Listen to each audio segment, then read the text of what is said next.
Alberta's university students are currently charged an average of almost $1,000 in unregulated extra student fees a year, the highest of such fees in the country.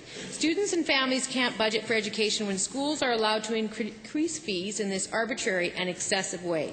To the Minister of Advanced Education, why won't the Minister follow the leads of provinces like Manitoba and Ontario and start regulating these auxiliary fees? The Honourable Minister. Well, Mr. Speaker, indeed we are working with our student associations to ensure that we have an affordability framework for post-secondary education for all students and all institutions. I'm aware of a couple of institutions in the province right now that are floating proposals of ancillary fees, and we're continuing to monitor that, and we'll report back. The Honourable Member.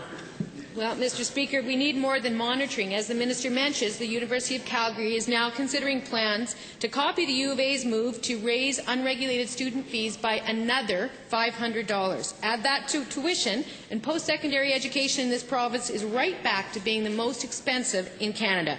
Why won't the Minister of Education regulate these school fees, respect the tuition cap, and stop creating barriers to education?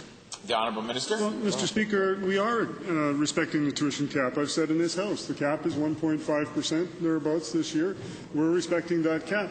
Mr. Speaker, she also mentioned in her preamble that these are considerations and proposals. Mr. Speaker, it's hypothetical at this point. Member.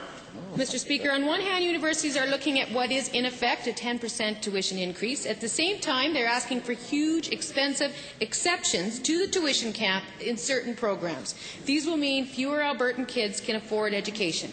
Why won't government start focusing on access by saying no to both these increases and adequately funding institutions so they stop going after students for the money they need?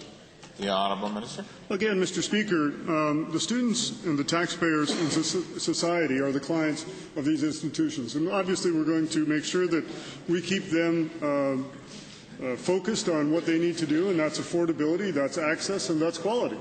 Mr. Speaker, all of the things that the Honourable Member has mentioned are proposals at this point in time. We'll see what happens when they come forward. The Honourable